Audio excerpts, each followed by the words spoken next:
Não chega a ter apenas força de vontade para sobreviver. É necessário ter estômago.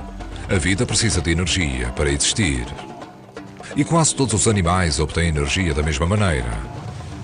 Com uma central energética dentro de si, um sistema digestivo que transforma os alimentos em combustível. Mas como é que ele funciona? Como foi que os animais desenvolveram uma variedade tão fantástica de sistemas digestivos? Para compreenderem a história da evolução, terão que ir ao estômago.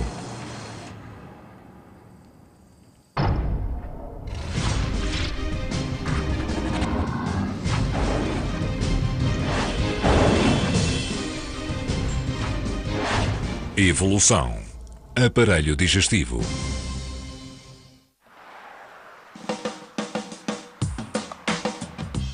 Esta não é uma vulgar saída à noite para jantar fora. É uma celebração dos poderes do estômago. Estes competidores comilões conseguem comer 9 kg de comida numa só refeição.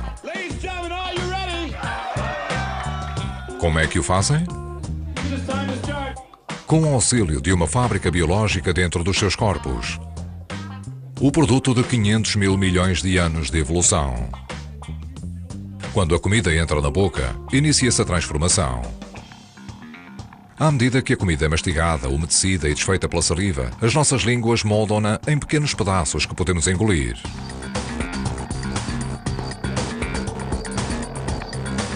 A comida desliza pelo esôfago abaixo. É acomodada no estômago e misturada com poderosas enzimas e ácidos. Após 4 ou 5 horas no estômago, a comida, agora quase totalmente líquida, flui para o intestino delgado. Os nutrientes são extraídos da sopa e absorvidos pela corrente sanguínea. Os restos são destinados ao intestino grosso, onde a água é reabsorvida e onde os restos sólidos são armazenados até serem expelidos. Nós esperamos muito dos nossos sistemas digestivos. Pense no que ele tem que fazer. Você sai, compra um hambúrguer, empurra-o pela boca abaixo e depois espera que o seu corpo lhe extraia as proteínas, os lípidos, os hidratos de carbono e que os envie para as zonas apropriadas do seu corpo. É ridículo aquilo que espera do seu estômago, mas é o que ele faz por si todos os dias. Quão complexo será o estômago humano?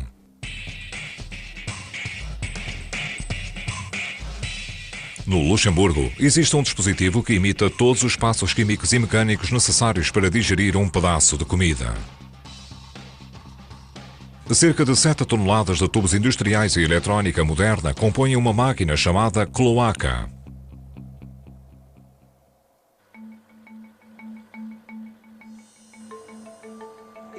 É uma máquina que come, que digere e que segue todo o processo que nós temos no nosso corpo.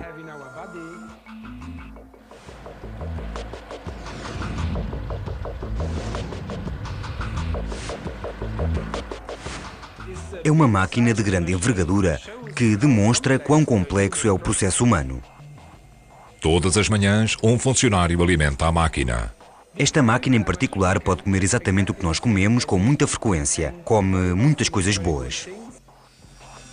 À medida que a comida entra, um triturador de carne imita a ação mastigadora dos nossos dentes. A comida de seguida flui para tinas de suco digestivo que incluem ácido hidroclorídrico, o solvente que consegue dissolver pedra e que é o que nós utilizamos.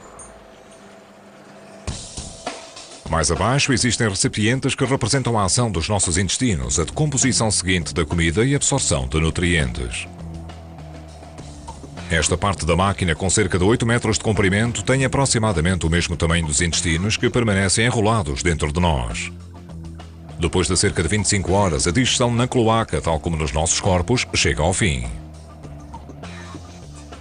E o que sai cá para fora é muito semelhante ao que nós produzimos. E o que nós produzimos são excrementos.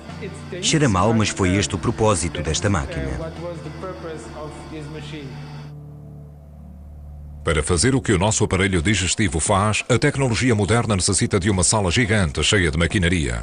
Como foi que ele se tornou tão complexo?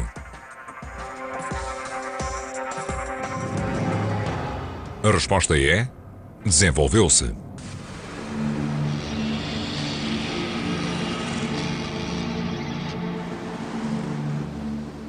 Hoje a vida resulta de bilhões de anos de mudança, mutações e da seleção natural. Todavia, ao longo dos anos e em todas as espécies, uma necessidade manteve-se constante: a sobrevivência. Qualquer organismo na Terra tem de ter energia. Para a obter, os animais roubam-na de outros géneros de vida, alimentando-se de plantas, de micróbios ou de outros animais. Mas após terem comido a sua refeição, têm de a transformar para adquirir a energia e matérias-primas de que necessitam para crescer e sobreviver. E para a maior parte dos animais, essa transformação ocorre no seu aparelho digestivo.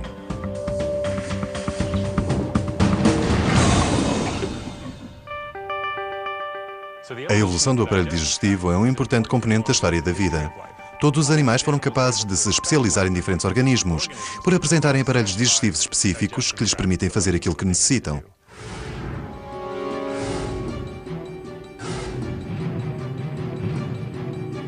Os primeiros antepassados dos animais não tinham boca nem estômago. Eram micro-organismos que simplesmente se engoliam uns aos outros, de modo a obterem energia. Então, há cerca de 575 milhões de anos, a vida tornou-se interessante. Congelados no tempo, no que hoje é a costa de Nova Finlândia, existiam organismos diferentes de quaisquer outros seres vivos atuais. Estas foram as primeiras formas de vida multicelulares do planeta, os Ediacaranos, coisas tão misteriosas que os cientistas inicialmente duvidaram se seriam plantas ou animais. Alguns deles são minúsculos. Contudo, outros chegam a ter 2 metros. O que agora observamos aqui reporta-se a quando a vida se tornou grande.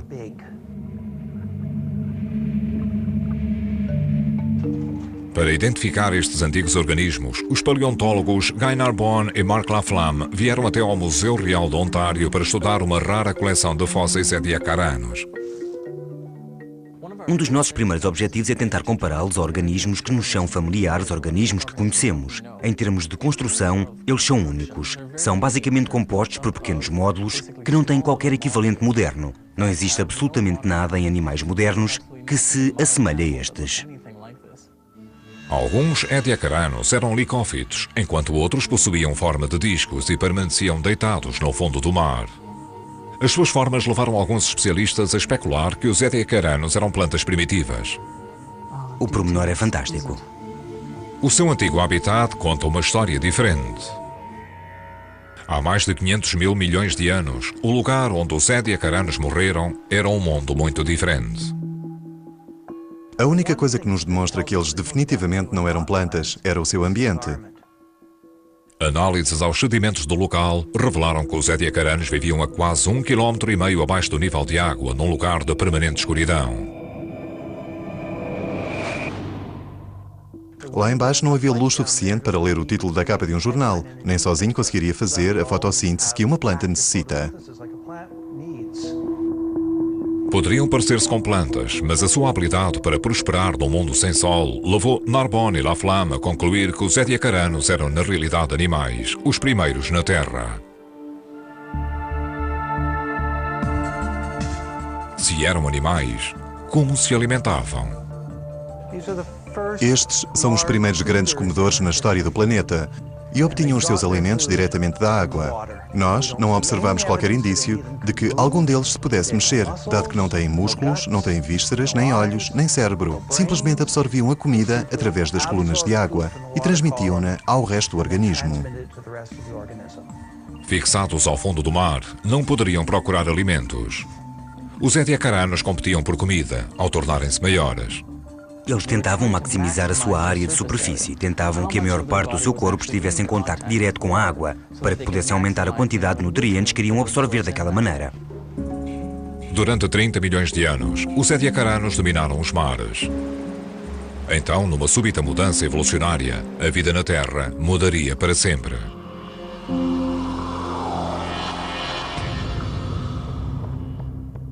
Os ediacaranos desapareceram, pensa-se que devorados por novos tipos de animais equipados com novos géneros de órgãos e um modo de comer totalmente novo. Pela primeira vez na história da vida, a Terra conheceu o aparelho digestivo.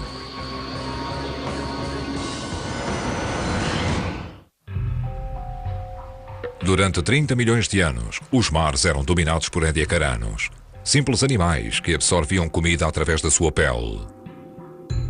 Entretanto, outra linhagem de animais desenvolvia uma estratégia de alimentação muito diferente: o aparelho digestivo.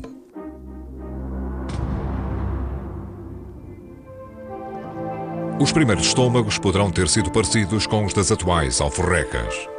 Se olharmos para algo como uma alforreca, vemos que não tem uma boca, nem um ânus e um tubo a ligar um ao outro. Tudo o que tem é um saco. Portanto, pode levar a comida para dentro do saco e regurgitá-la para fora novamente. Isto resulta muito bem numa alforreca. Todavia, a vida no mar estaria próxima de se tornar bastante mais complexa. Os ediacaranos desapareceram, dominados por um grupo inteiramente novo de criaturas nascidas durante um evento evolutivo conhecido como a Explosão Cambriana.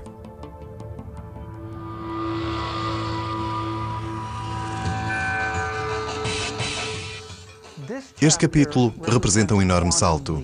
É provavelmente o evento evolucionário mais importante da história do nosso planeta. Com a chegada dos predadores, nós basicamente começámos uma corrida ao armamento. À medida que fomos desenvolvendo organismos que estavam a construir dentes sofisticados com vontade de morder, mastigar e comer coisas, também começámos a desenvolver organismos que possuíam formas de se proteger deles. A erupção de formatos e de formas trouxe também um novo e radical design digestivo. As criaturas cambrianas eram relativamente diferentes das ediacaranas, de diversas maneiras. Uma das mais importantes é a mobilidade. A mobilidade permitiu aos organismos alimentarem-se de maneiras diferentes. A caça ativa requeria um sistema digestivo mais eficiente, uma maneira de receber comida numa das pontas do corpo e de expelir os despojos na outra ponta. O que se desenvolveu foi um tubo com buracos em ambas as pontas, um projeto simplificado do nosso próprio sistema digestivo. Mas um tubo sozinho não era suficiente para digerir as presas bem armadas desta nova cadeia alimentar. Os predadores necessitavam de ajuda suplementar.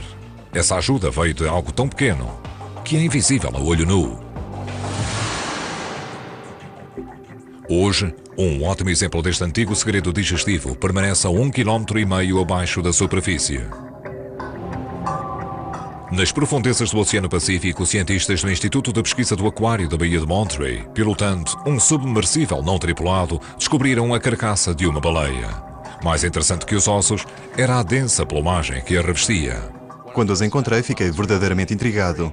Este era claramente um animal que eu nunca havia visto. Estas plumas eram, na realidade, um novo tipo de verme marinho bizarro. Um animal sem boca e sem dentes que, de alguma maneira, evoluiu para se alimentar de ossos de baleia. Para dar sentido a esta estranheza digestiva, os espécimes foram enviados para Greg Rouse, da Instituição Oceanográfica de Scripps. Passei muito tempo a dissecar os ossos para retirar os vermes e estudá-los muito cuidadosamente, de modo a tentar compreender a sua anatomia. O que foi muito interessante foi que não consegui encontrar as suas vísceras. Não tinham boca, nem aparelho digestivo. Então ficámos realmente intrigados em saber como estes vermes se nutriam. Desprovidos de um sistema digestivo, como poderiam estes vermes comer ossos sólidos? Quando os começámos a dissecar e observá-los de perto, estavam cheios de bactérias e isso deu-nos uma pista vital. Rouse descobriu que os vermes não estavam a alimentar-se do osso da baleia, mas sim a esconder-se lentamente dentro dele. Os vermes estavam a fornecer o acesso da bactéria ao osso da baleia. Estavam a perfurar o osso, levando as bactérias consigo até às suas raízes.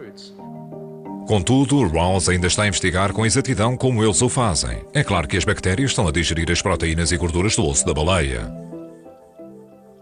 Estas bactérias estiveram a trabalhar com os vermes numa relação simbiótica, partindo o osso da baleia e, em troca, os vermes comeriam as bactérias.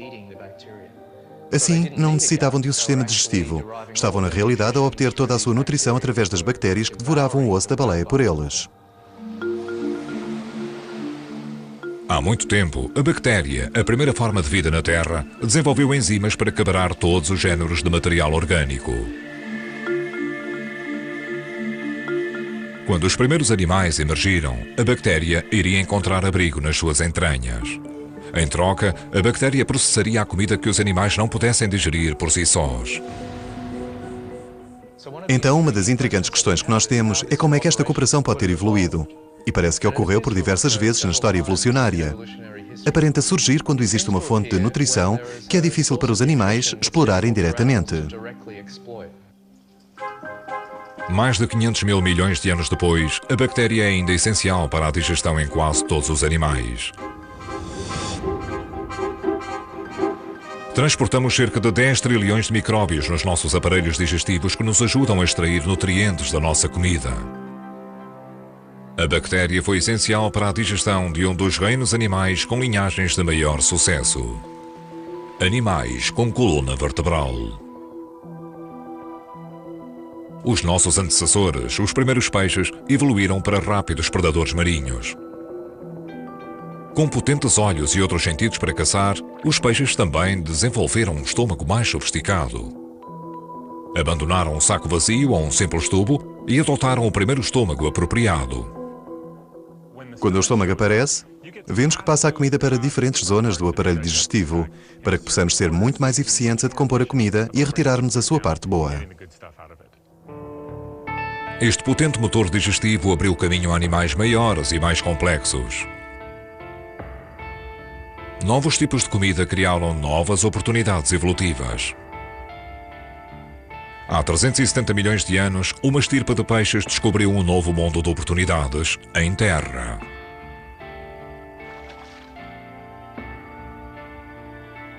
Alguns vertebrados terrestres virão a desenvolver sistemas digestivos para comer folhas, enquanto outros irão comer insetos. Eles, por sua vez, irão ser comidos por outros animais.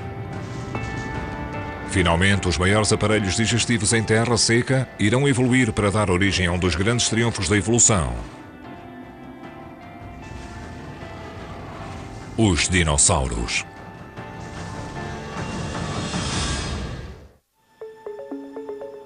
Os paleontólogos têm desenterrado ossos de dinossauros desde há cerca de 200 anos. Os fósseis que eles estudam contam-nos muito acerca de como os dinossauros eram e algumas coisas acerca de como agiam. Porém, muita da sua biologia, o que comiam, como o digeriam e se abasteciam de energia, permanece um mistério. Órgãos internos, tais como estômagos e intestinos, tipicamente não se fossilizam. Estes órgãos não têm partes rijas e, portanto, quando procuramos por indícios acerca da composição do sistema digestivo, temos de nos guiar por outras linhas de evidências. Para os paleontólogos modernos como Matt Lamana, compreender a digestão dos dinossauros é vital para compreender a sua biologia. E tal como em outra investigação bem-sucedida, esta assenta em evidências importantes. Espécimes de dinossauros como este Psittaconsaurus foram encontrados com grandes quantidades de pedras dentro da sua caixa torácica. O motivo pelo qual o dinossauro teria um monte de pedras dentro do seu estômago poderá não ser fácil de entender à partida, até nos virarmos para os seus descendentes vivos, os pássaros. Estou aqui num lindo aviário rodeado de galinhas. O que eu estou a fazer é dar grão a estas galinhas. Estes grãos são muito rijos e, para os digerir convenientemente, os pássaros terão de encontrar uma maneira de os partir em pedacinhos. Não o poderão fazer com os dentes. Os pássaros perderam os seus dentes há muito na sua história evolucionária, mas estas galinhas resolveram o problema de uma maneira diferente, utilizando o que é apelidado de gastrolites. Gastrolites são pequenas pedras que os pássaros ingerem intencionalmente juntamente com a sua comida. Alojando-se na moela, um órgão digestivo, as pedras atuam como dentes. A comida entra na moela que contém os gastrolites. A moela irá contrair-se fortemente, forçando as pedras contra os pedaços de grão, partindo o grão aos bocadinhos e ativando os sucos intestinais da ave para atuarem com maior eficiência. Então, o que é que pedras estomacais e moelas de galinha nos dizem acerca dos dinossauros? Devido ao facto de termos encontrado vários grupos de dinossauros com grandes quantidades de gastrolites dentro dos seus estômagos, eu penso que é seguro assumir que esse tipo de dinossauros teve um sistema digestivo semelhante ao dos pássaros. Por exemplo, estes dinossauros provavelmente tiveram uma moela musculada que utilizaram para partir a comida em pequenos pedaços. Gastrolites fossilizadas, tais como ossos, óculos, plumagens e outros, mostram que alguns dinossauros tiveram muitas características em comum com as aves. Contudo, quererá isto dizer que os dinossauros também partilhavam o modo de vida energético das aves? A característica distintiva conhecida como sangue quente? Os paleontólogos aprenderam muito acerca dos dinossauros nos últimos anos. Todavia, existem ainda algumas respostas que permanecem ilusórias. Uma delas é a questão do metabolismo dos dinossauros. Os dinossauros eram animais de sangue quente ou de sangue frio? Não estamos ainda certos disso, mesmo no caso dos famosos dinossauros carnívoros como o Tiranossauro Rex. Para responder a esta questão fundamental, os paleontólogos têm estabelecido comparações entre os dinossauros como o T-Rex e os seus parentes vivos. Na árvore evolucionária, os tiranossauros permanecem entre os crocodilos e as aves, suas primas. Para muitos peritos, os dinossauros têm pouco a ver com as aves e partilham maiores semelhanças com os crocodilos de sangue frio e com os alligators, capazes de jejuar por longos períodos entre refeições e de seguida comer vorazmente, engolindo pedaços de carne e de ossos gigantes, acomodando-os durante dias no seu estômago à medida que os enzimas atuam. O surgimento de novas e extraordinários indícios acerca da digestão do T-Rex está a mostrar como era realmente o rei dos dinossauros.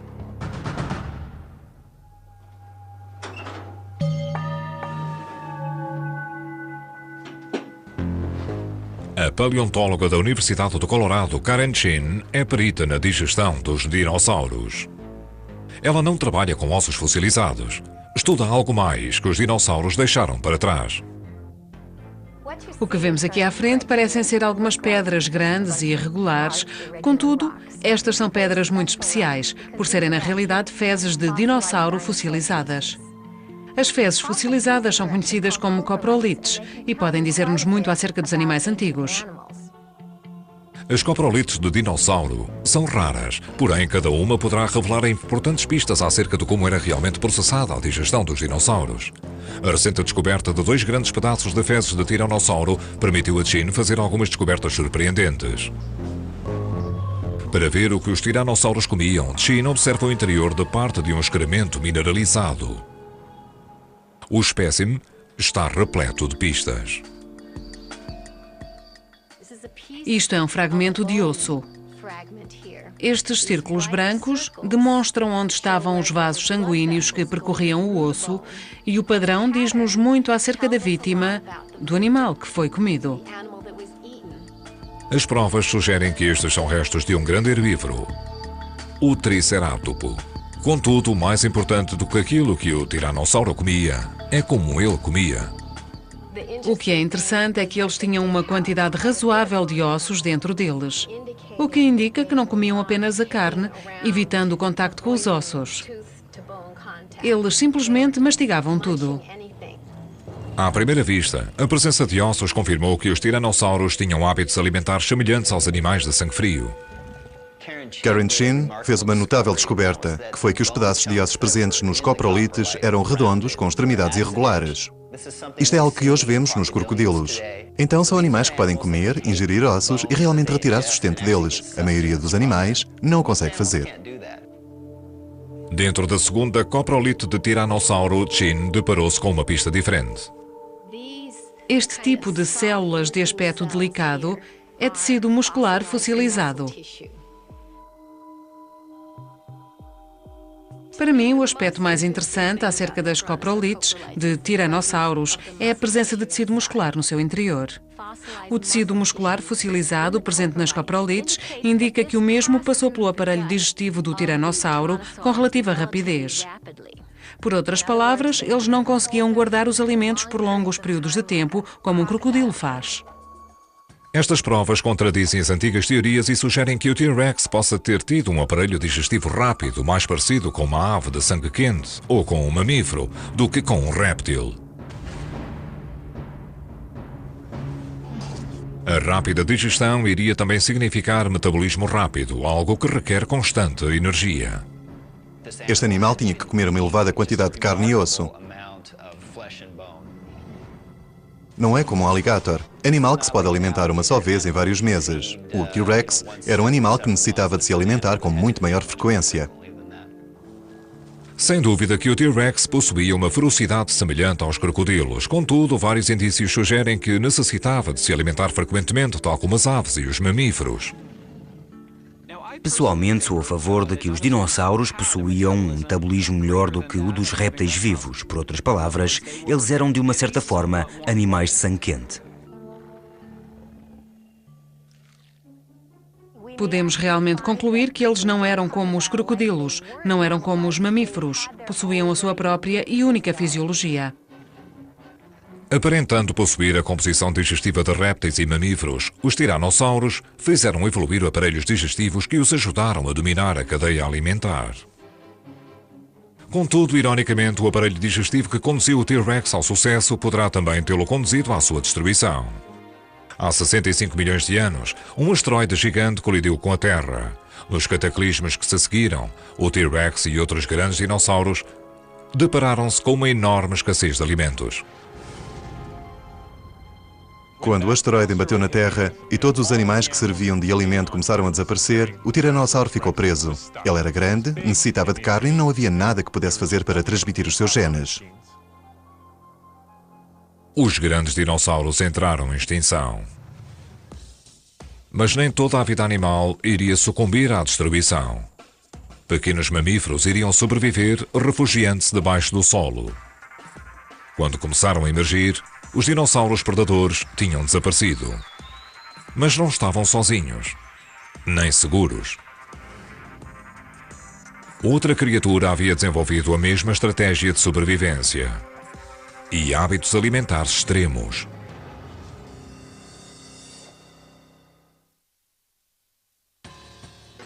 Nos primórdios dos mamíferos, um tipo de lagarto evoluiu para tirar partido da abundante fonte de comida. Em vez de ir atrás da sua presa, perdeu as pernas e começou a deslizar. Com sangue frio e movimentos lentos, trouxe também uma radical e nova maneira de comer. A cobra não mastiga os seus alimentos, não tem dentes nem mandíbulas para essa tarefa. Em vez disso, as cobras engolem as suas vítimas inteiras. Como é que o fazem? E por que terão elas desenvolvido esta estratégia alimentícia tão extrema? Na Universidade de Alabama, Stephen Secor está a investigar a evolução das cobras piton birmanesas.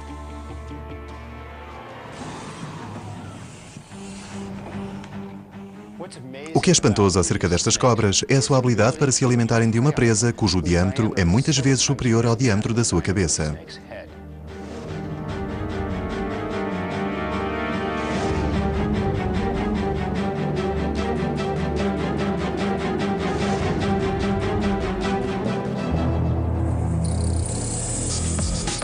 Esta cobra pode engolir animais inteiros, uma vez que o seu aparelho digestivo cobre quase 90% do seu corpo.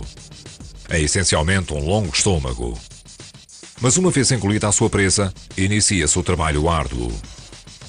Como é que a cobra transforma o rato em energia? Uma visita ao consultório veterinário é uma maneira de o descobrir. Pronto, vamos tirar a radiografia aqui de lado.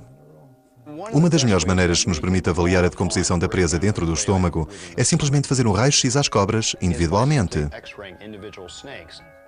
Tira a foto. Bem tirada.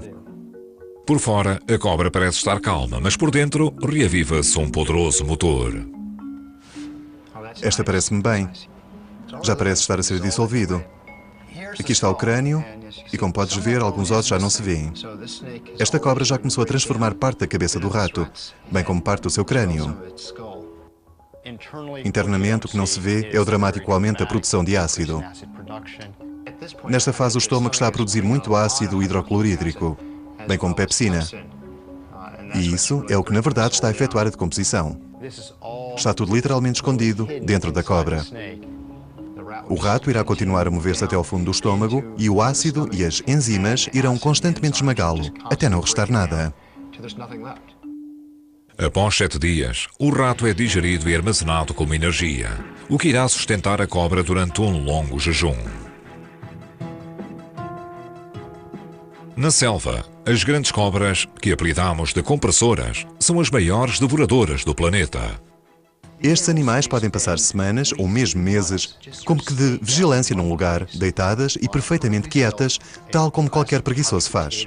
Têm sido reportados casos de algumas cobras que são capazes de jejuar durante anos entre refeições.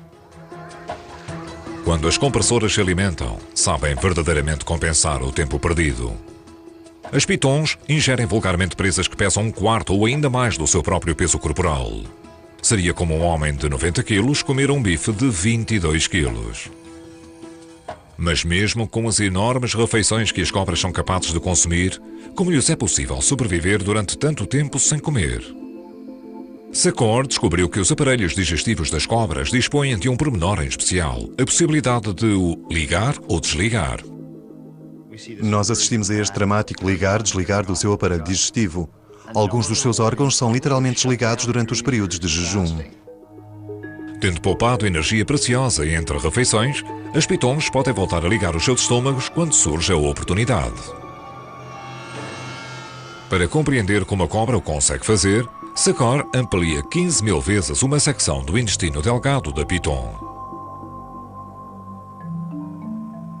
O microscópio revela os micróvilos da cobra, as extensões em forma de dedos que quase todos os animais utilizam para absorver os nutrientes. Nos mamíferos, incluindo os humanos, os micróvilos não se alteram com a alimentação nem com o jejum. Eles mantêm o mesmo comprimento e a mesma posição. Contudo, Sakor descobriu que as cobras desenvolveram micróvilos diferentes dos de todos os outros animais. Enquanto em jejum, os micróvilos são pequenos e vulgares. Porém, depois de se alimentarem, eles começam a crescer e crescer. O que foi realmente espantoso foi que em 6 horas os micróvilos já haviam dobrado o seu tamanho. Um dia, após ter se alimentado, os micróvilos haviam aumentado cerca de 6 ou 7 vezes o seu tamanho. E este processo é desconhecido em qualquer outro organismo. À medida que os micróvilos crescem, também aumentam exponencialmente a área da superfície do intestino delgado. E o rato, que foi transformado em energia líquida pelas enzimas e pelos ácidos estomacais, é completamente absorvido pela cobra. Depois de 7 dias, o processo está completo e os micróvilos diminuem de tamanho. Podemos levar a cabo uma série de estudos em laboratório para perceber como o processo ocorre. Como é que o intestino se liga e desliga? Mas a verdadeira questão consiste em saber porquê. Porque é que estas características existem? Num mundo onde a presa é mais rápida que o predador, conservar a energia é vital para as compressoras. É um ótimo mecanismo evolucionário poder essencialmente passar períodos de tempo mais longos sem comer, deixando a energia armazenada abastecer o seu metabolismo. E é simplesmente uma ótima estratégia para a alimentação, para a digestão, para a sobrevivência. As cobras não são os únicos animais que desenvolveram os seus estômagos para lidarem com uma difícil dieta. Há 20 milhões de anos, no período miocénico, uma corrente de arrefecimento global levou a algumas alterações ambientais dramáticas. Deu-se uma grande mudança onde grandes florestas de repente se transformaram em campos de pasto. Os animais que eram muito bons a pastar nas árvores e tinham prosperado até ao período miocénico, de repente viram-se confrontados com um conjunto de regras acerca do que era bom e do que era mau. Para os herbívoros, que se alimentavam de folhas e plantas da floresta, a sua antiga fonte de comida estava a diminuir e, em muitas áreas, era substituída por uma fonte virtualmente ilimitada: a erva. Contudo, comer erva constituiu sérios problemas naquela altura. Oferecia pouca proteção dos predadores e, ainda mais importante, a erva era virtualmente indigesta. A erva pode ser abundante num campo de pasto, mas é muito difícil de comer, devido ao facto de ter muito poucos nutrientes em si. O nutriente que a erva tem está ligado a um indigesto e duro material celulósico. Mas alguns mamíferos desenvolveram a solução. Ruminantes, incluindo a vaca, vivem hoje com uma dieta de erva. Qual foi a sua solução digestiva? É possível observá-la dentro de um tipo de vaca muito especial. Tal como qualquer outra vaca, a Rose tem um estômago espantoso. Como é que o sabemos? A Rose ofereceu-nos uma janela para o seu estômago, literalmente. Ela é uma vaca fistulada. Com uma abertura cirúrgica de lado, Rose é um animal da pesquisa que vive na Universidade de Cornell. Retira-se o tampão do buraco para que consigamos ter acesso ao largo compartimento do estômago, o rumen. Um processo indolor para a vaca deu aos cientistas como Debbie Cherney uma visão sem precedentes de um dos mais complexos aparelhos digestivos da Terra. Porém, para fazer o seu trabalho, o estômago de Rose é mais do que complexo, é maciço. A sua primeira maior câmara, um tanque de fermentação gigante chamado de rumen, pode conter mais de 110 kg de relva úmida. Ela também produz cerca de 250 litros de saliva por dia. Portanto, é um compartimento muito grande para conter todo este material e para que o possa digerir lentamente. Numa viagem de 80 horas, a relva percorre 4 câmaras, que progressivamente vão decompondo a celulose, extraindo a energia e absorvendo água. Em todos os ruminantes, esta odisseia digestiva começa com um único passo, conhecido como ruminar. Quando ela acaba de comer, irá ruminar. Vai cuspir a comida. Regurgita-a na parte de trás da sua garganta e engole-a para espremer qualquer água que lá esteja e então mastiga a comida. Qual o porquê deste comportamento alimentar complicado? Poderá ter sido originado como uma forma de evitar predadores. Poder ter uma refeição sem se transformar numa. Uma vez que são as espécies perseguidas, se comerem rapidamente e se deslocarem para um local mais abrigado, mastigando a comida num lugar seguro, então mais destas espécies sobreviverão. Todavia, para digerir erva, os ruminantes necessitavam de mais do que um grande e elaborado aparelho digestivo. Eles também utilizaram o auxílio digestivo original da Terra, os pequenos passageiros clandestinos, com tantas espécies vivendo dentro deles.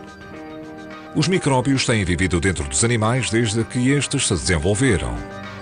Mas a vaca levou-os para um novo nível. O seu estômago é um habitat gigante para os micróbios. Dentro dele, trabalham mais de 200 tipos diferentes de micro-organismos, incluindo trilhões de bactérias que atacam a erva, transformando a celulose em açúcares e energia. Nos ruminantes, grandes protozoários encolhem as bactérias e mantêm-nas em ordem ao alimentarem-se delas. Existem ainda os fungos que partem a forragem das fibras, coisa que as bactérias não conseguem fazer.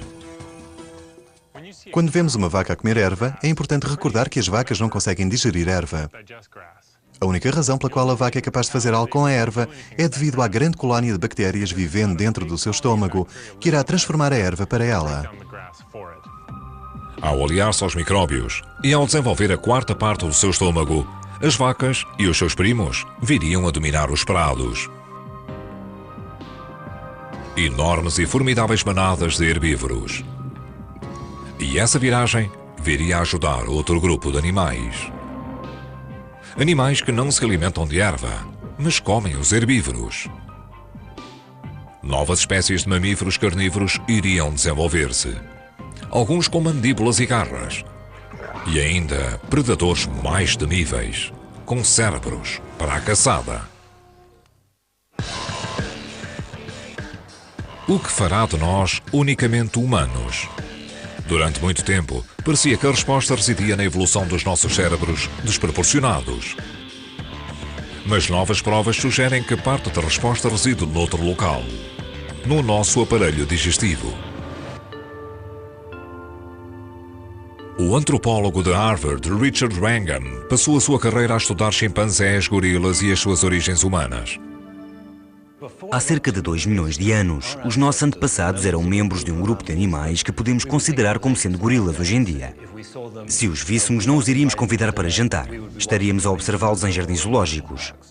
Eles eram estas coisas, os australopitecos. O australopiteco era baixo, tinha um cérebro como o de um macaco, mandíbulas, dentes e estômago. Então, num espaço de tempo relativamente curto, as espécies deram origem a outras coisas, às coisas que se tornaram em nós. Estes novos hominídeos foram os nossos antepassados diretos. Acredita-se que durante centenas de milhares de anos deu-se um clarão evolucionário. A capacidade do cérebro destas novas espécies cresceu para o dobro dos australopitecos, enquanto os seus dentes e estômagos encolheram. Então tivemos um grande problema. Tínhamos um macaco com dentes grandes e um cérebro pequeno, que se transformou num humano com dentes pequenos e um cérebro grande. Como é que isto aconteceu? Wrangham acredita que todas estas mudanças tiveram a mesma causa: uma mudança radical na sua dieta. Existe uma questão fascinante acerca de qual é a questão entre a dieta e o tamanho do cérebro. Onde se consegue energia para abastecer o cérebro grande? Cada órgão no corpo exige a sua parte de energia. O aparelho digestivo e o cérebro são particularmente gananciosos. Se a espécie pudesse desenvolver estômagos mais pequenos, talvez pudesse desenvolver cérebros maiores. Como foi que os nossos antecessores mudaram de grandes estômagos para pequenos? O conhecimento convencional diz que estes indivíduos aprenderam duas coisas. Aprenderam a obter mais carne e aprenderam a utilizar ferramentas para caçar a carne. Nós sabemos que eles utilizavam ferramentas como esta para cortar a carne e, provavelmente, este mesmo tipo de ferramenta poderia ser utilizado para bater a carne e dar-lhes algo parecido com um bife de tártaro, o que iria ser bastante mais fácil de comer.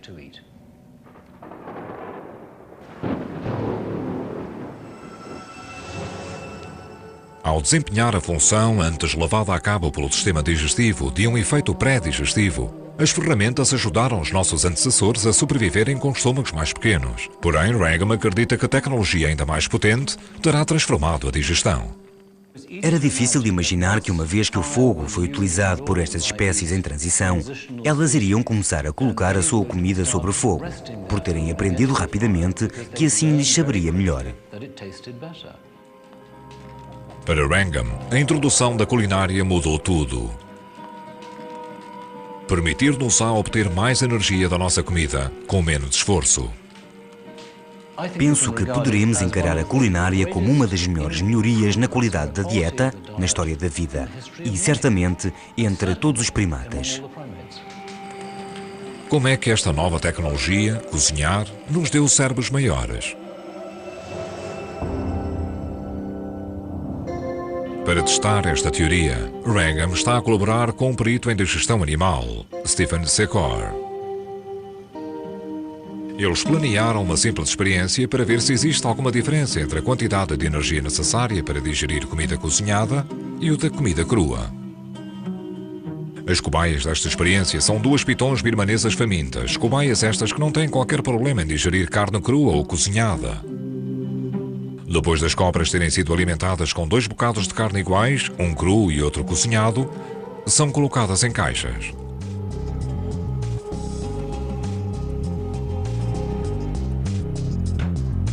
À medida que o ar flui para dentro e para fora do recipiente, a quantidade de hidróxido de carbono exalado pelas cobras irá demonstrar o quão arduamente está a trabalhar cada uma das serpentes para digerir a sua refeição. O que encontramos foi que, comparado com as refeições de carne crua, o bife cozinhado reduziu o custo da digestão em cerca de 12,5%. Portanto, isto apoia a hipótese de que a carne cozinhada irá reduzir o custo da digestão. Wrangham defende que para os humanos primitivos, os benefícios de comerem carne cozinhada foram transformantes. Julgamos que quando começamos a cozinhar nos tornamos capazes de consumir mais 10, 20, 30, talvez 50% de calorias da nossa comida. Ao longo do tempo, a evolução favoreceu indivíduos com aparelhos digestivos de menor dimensão. Eles não transportam todo o material desnecessário que diverge a energia para o estômago e que se pode utilizar no cérebro. Esta é a matéria-prima do sucesso evolutivo. É assim que se fazem mais bebés. É assim que se investe no nosso corpo e que se resiste melhor às doenças. É como se sobrevive por mais tempo.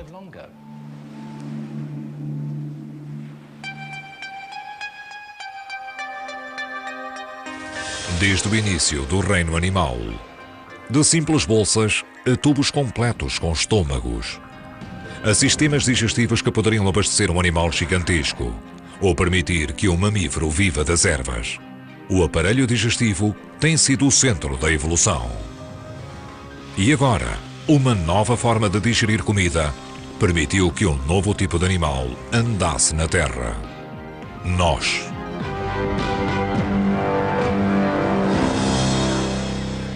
e uma ferocidade semelhante aos crocodilos. Contudo, vários indícios sugerem que necessitava de se alimentar frequentemente, tal como as aves e os mamíferos. Pessoalmente, sou a favor de que os dinossauros possuíam um metabolismo melhor do que o dos répteis vivos. Por outras palavras, eles eram, de uma certa forma, animais de sangue quente. Podemos realmente concluir que eles não eram como os crocodilos, não eram como os mamíferos, possuíam a sua própria e única fisiologia. Aparentando possuir a composição digestiva de répteis e mamíferos, os tiranossauros fizeram evoluir aparelhos digestivos que os ajudaram a dominar a cadeia alimentar. Contudo, ironicamente, o aparelho digestivo que conduziu o T-Rex ao sucesso poderá também tê-lo conduzido à sua destruição. Há 65 milhões de anos, um asteroide gigante colidiu com a Terra. Nos cataclismos que se seguiram, o T-Rex e outros grandes dinossauros depararam-se com uma enorme escassez de alimentos. Quando o asteroide embateu na Terra e todos os animais que serviam de alimento começaram a desaparecer, o tiranossauro ficou preso. Ele era grande, necessitava de carne e não havia nada que pudesse fazer para transmitir os seus genes. Os grandes dinossauros entraram em extinção. Mas nem toda a vida animal iria sucumbir à destruição. Pequenos mamíferos iriam sobreviver refugiando-se debaixo do solo. Quando começaram a emergir, os dinossauros predadores tinham desaparecido. Mas não estavam sozinhos, nem seguros. Outra criatura havia desenvolvido a mesma estratégia de sobrevivência e hábitos alimentares extremos.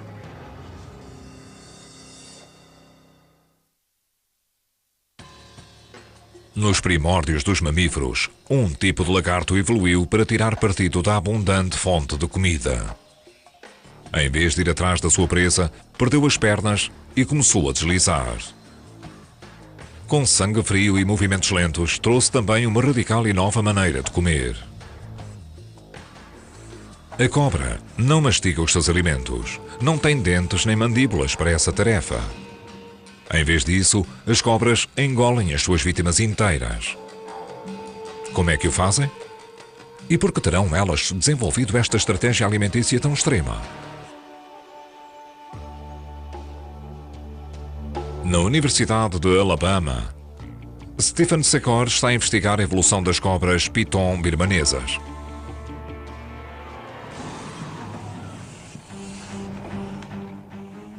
O que é espantoso acerca destas cobras é a sua habilidade para se alimentarem de uma presa cujo diâmetro é muitas vezes superior ao diâmetro da sua cabeça. Apenas de milhares de anos, deu-se um clarão evolucionário. A capacidade do cérebro destas novas espécies cresceu para o dobro dos australopitecos, enquanto os seus dentes e estômagos encolheram. Então tivemos um grande problema. Tínhamos um macaco com dentes grandes e um cérebro pequeno, que se transformou num humano com dentes pequenos e um cérebro grande. Como é que isto aconteceu? Wrangham acredita que todas estas mudanças tiveram a mesma causa: uma mudança radical na sua dieta. Existe uma questão fascinante acerca de qual é a questão entre a dieta e o tamanho do cérebro. Onde se consegue energia para abastecer o cérebro grande? Cada órgão no corpo exige a sua parte de energia. O aparelho digestivo e o cérebro são particularmente gananciosos. Se a espécie pudesse desenvolver estômagos mais pequenos, talvez pudesse desenvolver cérebros maiores. Como foi que os nossos antecessores mudaram de grandes estômagos para pequenos? O conhecimento convencional diz que estes indivíduos aprenderam duas coisas. Aprenderam a obter mais carne e aprenderam a utilizar ferramentas para caçar a carne.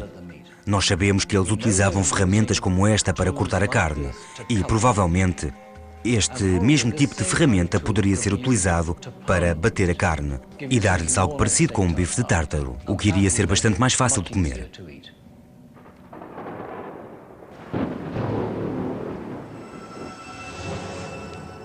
Ao desempenhar a função antes levada a cabo pelo sistema digestivo de um efeito pré-digestivo, as ferramentas ajudaram os nossos antecessores a sobreviverem com estômagos mais pequenos. Porém, Wrangham acredita que a tecnologia ainda mais potente terá transformado a digestão.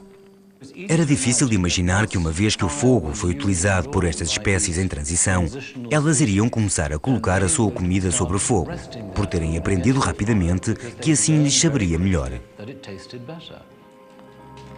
Para Wrangham, a introdução da culinária mudou tudo. Permitir-nos a obter mais energia da nossa comida com menos esforço. Penso que poderemos encarar a culinária como uma das melhores melhorias na qualidade da dieta, na história da vida, e certamente entre todos os primatas. Como é que esta nova tecnologia, cozinhar, nos deu cérebros maiores? Para testar esta teoria, Wrangham está a colaborar com um perito em digestão animal, Stephen Secor. Eles planearam uma simples experiência para ver se existe alguma diferença entre a quantidade de energia necessária para digerir comida cozinhada e o da comida crua. As cobaias desta experiência são duas pitons birmanesas famintas. Cobaias micróvilos diminuem de tamanho.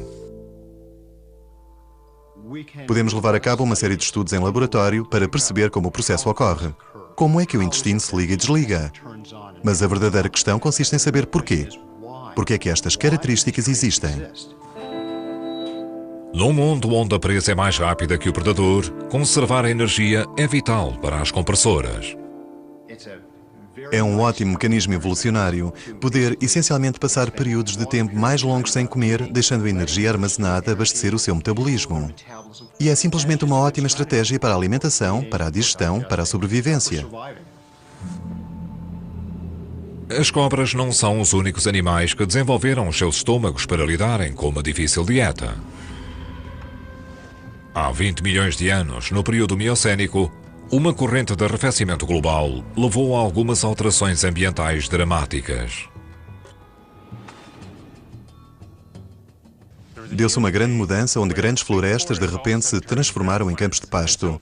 Os animais que eram muito bons a pastar nas árvores e tinham prosperado até ao período Miocénico, de repente viram-se confrontados com um conjunto de regras acerca do que era bom e do que era mau. Para os herbívoros, que se alimentavam de folhas e plantas da floresta, a sua antiga fonte de comida estava a diminuir e, em muitas áreas, era substituída por uma fonte virtualmente ilimitada: a erva. Contudo, comer erva constituiu sérios problemas naquela altura. Oferecia pouca proteção dos predadores e, ainda mais importante, a erva era virtualmente indigesta. A erva pode ser abundante num campo de pasto, mas é muito difícil de comer, devido ao facto de ter muito poucos nutrientes em si. O nutriente que a erva tem está ligado a um indigesto e duro material celulósico. Mas alguns mamíferos desenvolveram uma solução. Ruminantes, incluindo a vaca, vivem hoje com uma dieta de erva. Qual foi a sua solução digestiva? É possível observá-la dentro de um tipo de vaca muito especial. Tal como qualquer outra vaca, a Rose tem um estômago espantoso. Como é que o sabemos? A Rose ofereceu-nos uma janela para o seu estômago, literalmente. Ela é uma vaca fistulada. Com uma abertura cirúrgica de lado, Rose é um animal da pesquisa que vive na Universidade de Cornell. Retira-se o tampão do buraco para que consigamos ter acesso ao largo compartimento do estômago, o rumen. Um processo indolor para a vaca deu aos cientistas como Debbie Cherney uma visão sem precedentes de um dos mais complexos aparelhos digestivos da Terra. Porém, para fazer o seu trabalho, o estômago de Rose se utilizam para absorver os nutrientes. Nos mamíferos, incluindo os humanos, os micróvilos não se alteram com a alimentação nem com o jejum. Eles mantêm o mesmo comprimento e a mesma posição. Contudo, Secor descobriu que as cobras desenvolveram micróvilos diferentes dos de todos os outros animais. Enquanto em jejum, os micróvilos são pequenos e vulgares. Porém, depois de se alimentarem, eles começam a crescer e crescer. O que foi realmente espantoso foi que em 6 horas os micróvilos já haviam dobrado o seu tamanho. Um dia, após ter se alimentado, os micróvilos haviam aumentado cerca de 6 ou 7 vezes o seu tamanho. E este processo é desconhecido em qualquer outro organismo. À medida que os micróvilos crescem, também aumentam exponencialmente a área da superfície do intestino delgado. E o rato, que foi transformado em energia líquida pelas enzimas e pelos ácidos estomacais, é completamente absorvido pela cobra. Depois de 7 dias, o processo está completo e os micróvilos diminuem de tamanho. Podemos levar a cabo uma série de estudos em laboratório para perceber como o processo ocorre. Como é que o intestino se liga e desliga? Mas a verdadeira questão consiste em saber porquê. Porque é que estas características existem? Num mundo onde a presa é mais rápida que o predador, conservar a energia é vital para as compressoras. É um ótimo mecanismo evolucionário poder essencialmente passar períodos de tempo mais longos sem comer, deixando a energia armazenada abastecer o seu metabolismo. E é simplesmente uma ótima estratégia para a alimentação, para a digestão, para a sobrevivência. As cobras não são os únicos animais que desenvolveram os seus estômagos para lidarem com uma difícil dieta.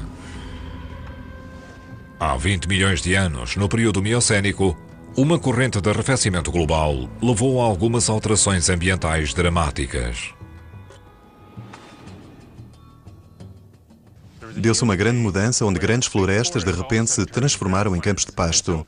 Os animais que eram muito bons a pastar nas árvores e tinham prosperado até ao período Miocénico, de repente viram-se confrontados com um conjunto de regras acerca do que era bom e do que era mau.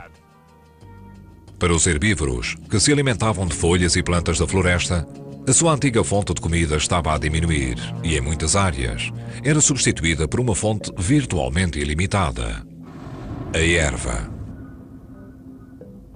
Contudo, comer erva constituiu sérios problemas naquela altura. Oferecia pouca proteção dos predadores e, ainda mais importante, a erva era virtualmente indigesta. A erva pode ser abundante num campo de pasto, mas é muito difícil de comer, devido ao facto de ter muito poucos nutrientes em si. O nutriente que a erva tem está ligado a um indigesto e duro. Os pássaros ingerem intencionalmente juntamente com a sua comida. Alojando-se na moela, um órgão digestivo, as pedras atuam como dentes. A comida entra na moela que contém os gastrolites. A moela irá contrair-se fortemente, forçando as pedras contra os pedaços de grão, partindo o grão aos bocadinhos e ativando os sucos intestinais da ave para atuarem com maior eficiência. Então, o que é que pedras estomacais e moelas de galinha nos dizem acerca dos dinossauros? Devido ao facto de termos encontrado vários grupos de dinossauros com grandes quantidades de gastrolites dentro dos seus estômagos, eu penso que é seguro assumir que esse tipo de dinossauros teve um sistema digestivo semelhante ao dos pássaros. Por exemplo, estes dinossauros provavelmente tiveram uma moela musculada que utilizaram para partir a comida em pequenos pedaços. Gastrolites fossilizadas, tais como ossos, óculos, plumagens e outros, mostram que alguns dinossauros tiveram muitas características em comum com as aves. Contudo, quererá isto dizer que os dinossauros também partilhavam o modo de vida energético das aves? A característica distintiva conhecida como sangue quente? Os paleontólogos aprenderam muito acerca dos dinossauros nos últimos anos. Todavia, existem ainda algumas respostas que permanecem ilusórias. Uma delas é a questão do metabolismo dos dinossauros. Os dinossauros eram animais de sangue quente ou de sangue frio? Não estamos ainda certos disso, mesmo no caso dos famosos dinossauros carnívoros como o Tiranossauro Rex. Para responder a esta questão fundamental, os paleontólogos têm estabelecido comparações entre os dinossauros como o T-Rex e os seus parentes vivos. Na árvore evolucionária, os tiranossauros permanecem entre os crocodilos e as aves, suas primas.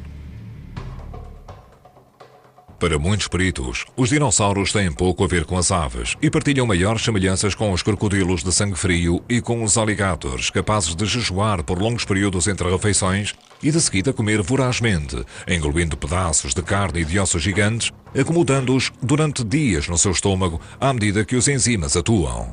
O surgimento de novos e extraordinários indícios acerca da digestão do T-Rex está a mostrar como era realmente o rei dos dinossauros.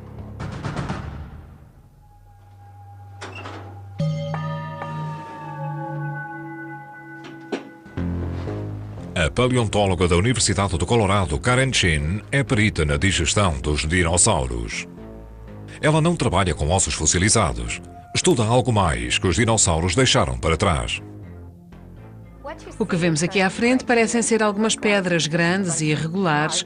Contudo, estas são pedras muito especiais, por serem na realidade fezes de dinossauro fossilizadas. As fezes fossilizadas são conhecidas como coprolites e podem dizer-nos muito acerca dos animais antigos. As coprolites de dinossauro são raras, porém cada uma poderá revelar importantes pistas. Tal como qualquer outra vaca, a Rose tem um estômago espantoso. Como é que o sabemos? A Rose ofereceu-nos uma janela para o seu estômago, literalmente. Ela é uma vaca fistulada. Com uma abertura cirúrgica de lado, Rose é um animal da pesquisa que vive na Universidade de Cornell. Retira-se o tampão do buraco para que consigamos ter acesso ao largo compartimento do estômago, o rumen. Um processo indolor para a vaca deu aos cientistas como Debbie Cherney uma visão sem precedentes de um dos mais complexos aparelhos digestivos da Terra. Porém, para fazer o seu trabalho, o estômago de Rose é mais do que complexo, é maciço.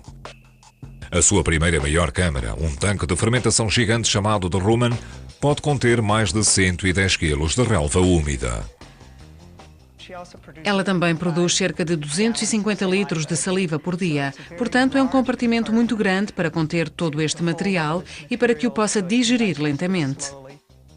Numa viagem de 80 horas, a relva percorre 4 câmaras, que progressivamente vão decompondo a celulose, extraindo a energia e absorvendo água. Em todos os ruminantes, esta odisseia digestiva começa com um único passo, conhecido como ruminar. Quando ela acaba de comer, irá ruminar. Vai cuspir a comida. Regurgita-a na parte de trás da sua garganta e engole-a para espremer qualquer água que lá esteja e então mastiga a comida. Qual o porquê deste comportamento alimentar complicado? Poderá ter sido originado como uma forma de evitar predadores. Poder ter uma refeição sem se transformar numa. Uma vez que são as espécies perseguidas, se comerem rapidamente e se deslocarem para um local mais abrigado, mastigando a comida num lugar seguro, então mais destas espécies sobreviverão. Todavia, para digerir erva, os ruminantes necessitavam de mais do que um grande e elaborado aparelho digestivo. Eles também utilizaram o auxílio digestivo original da Terra, os pequenos passageiros clandestinos, com tantas espécies vivendo dentro deles. Os micróbios têm vivido dentro dos animais desde que estes se desenvolveram. Mas a vaca levou-os para um novo nível. O seu estômago é um habitat gigante para os micróbios. Dentro dele, trabalham mais de 200 tipos diferentes de micro-organismos, incluindo trilhões de bactérias que atacam a erva, transformando a celulose em açúcares e energia. Nos ruminantes, grandes protozoários encolhem as bactérias e mantêm-nas em ordem ao alimentarem-se delas.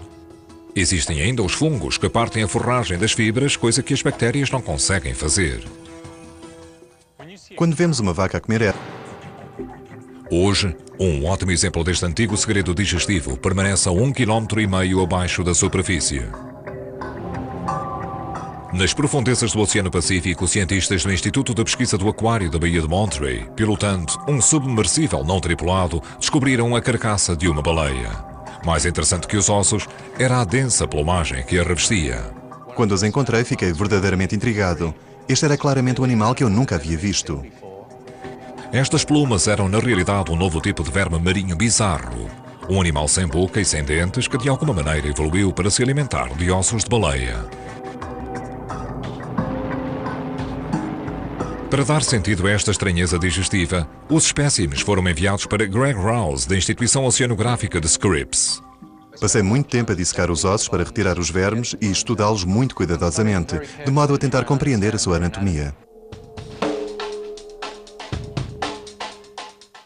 O que foi muito interessante foi que não consegui encontrar as suas vísceras. Não tinham boca, nem aparelho digestivo.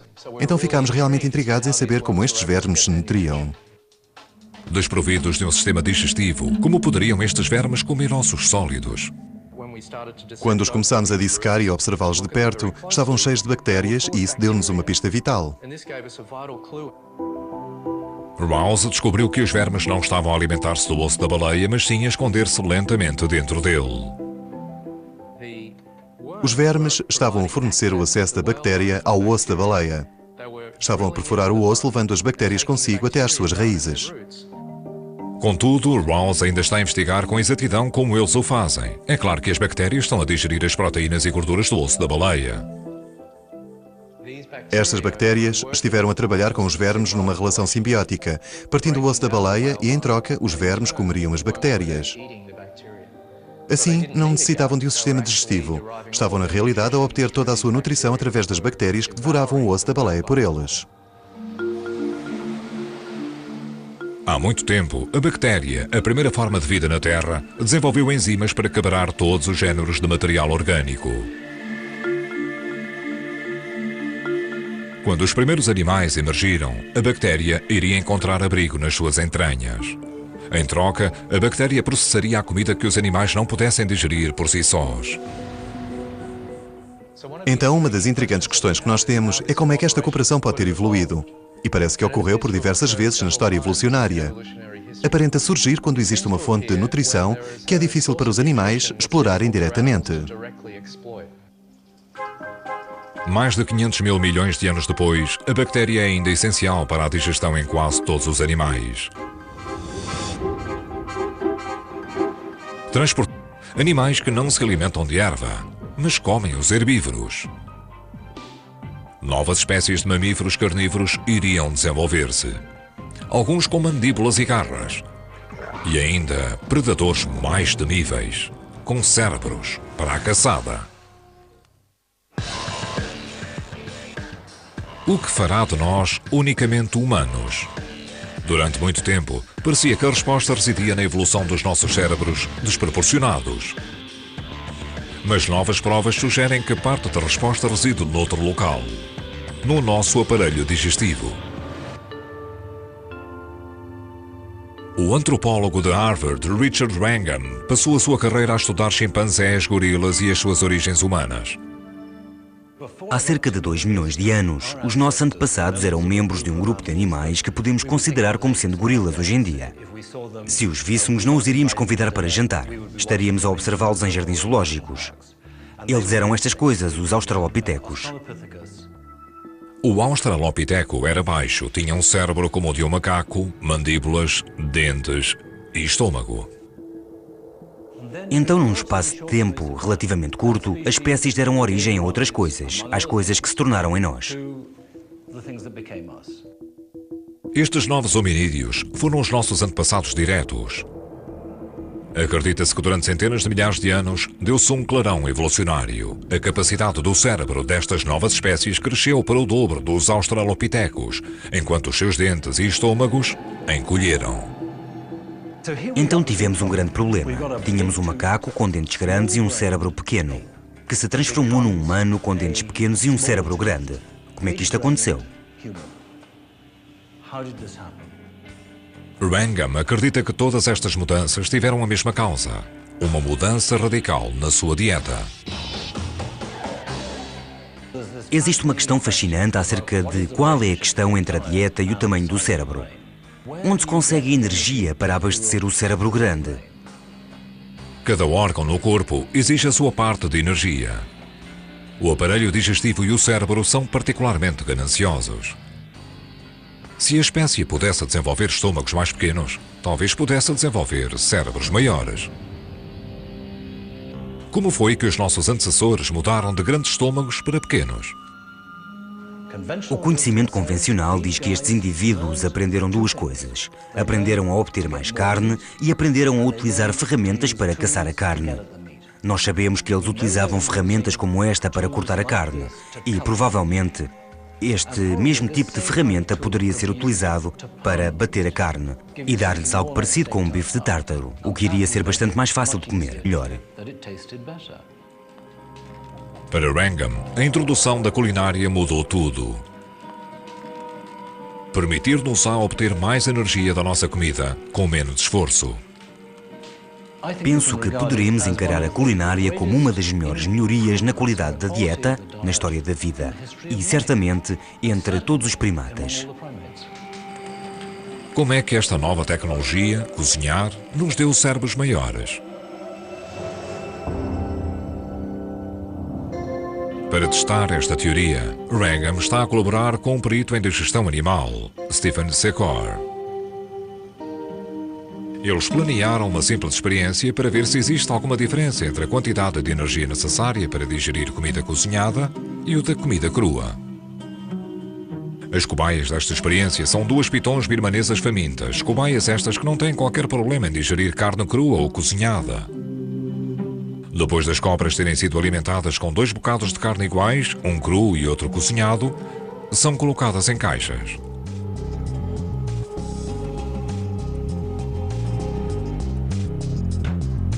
À medida que o ar flui para dentro e para fora do recipiente, a quantidade de hidróxido de carbono exalado pelas cobras irá demonstrar o quão arduamente está a trabalhar cada uma das serpentes para digerir a sua refeição. O que encontramos foi que, comparado com as refeições de carne crua, o bife cozinhado reduziu o custo da digestão em cerca de 12,5%. Portanto, isto apoia a hipótese de que a carne cozinhada irá reduzir o custo da digestão. Wrangham defende que para os humanos primitivos, os benefícios de comerem carne cozinhada foram transformantes. Julgamos que quando começamos a cozinhar nos tornamos capazes de consumir mais 10, 20, 30, talvez 50% de calorias da nossa comida. Ao longo do tempo, a evolução favoreceu indivíduos com aparelhos digestivos de menor dimensão. Eles não transportam todo o material desnecessário que diverge a energia para o estômago e que se pode utilizar no cérebro. Esta é a matéria-prima do sucesso evolutivo. É assim que se fazem mais bebés. É assim que se investe no nosso corpo e que se resiste melhor às doenças. É como se sobrevive por mais tempo.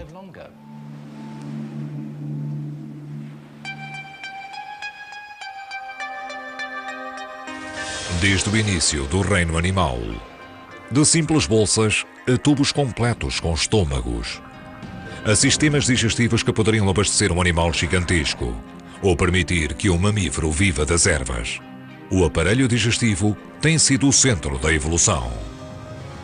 E agora, uma nova forma de digerir comida permitiu que um novo tipo de animal andasse na Terra. Tivemos um grande problema. Tínhamos um macaco com dentes grandes e um cérebro pequeno, que se transformou num humano com dentes pequenos e um cérebro grande. Como é que isto aconteceu? Wrangham acredita que todas estas mudanças tiveram a mesma causa: uma mudança radical na sua dieta. Existe uma questão fascinante acerca de qual é a questão entre a dieta e o tamanho do cérebro. Onde se consegue energia para abastecer o cérebro grande? Cada órgão no corpo exige a sua parte de energia. O aparelho digestivo e o cérebro são particularmente gananciosos. Se a espécie pudesse desenvolver estômagos mais pequenos, talvez pudesse desenvolver cérebros maiores. Como foi que os nossos antecessores mudaram de grandes estômagos para pequenos? O conhecimento convencional diz que estes indivíduos aprenderam 2 coisas. Aprenderam a obter mais carne e aprenderam a utilizar ferramentas para caçar a carne. Nós sabemos que eles utilizavam ferramentas como esta para cortar a carne e, provavelmente, este mesmo tipo de ferramenta poderia ser utilizado para bater a carne e dar-lhes algo parecido com um bife de tártaro, o que iria ser bastante mais fácil de comer.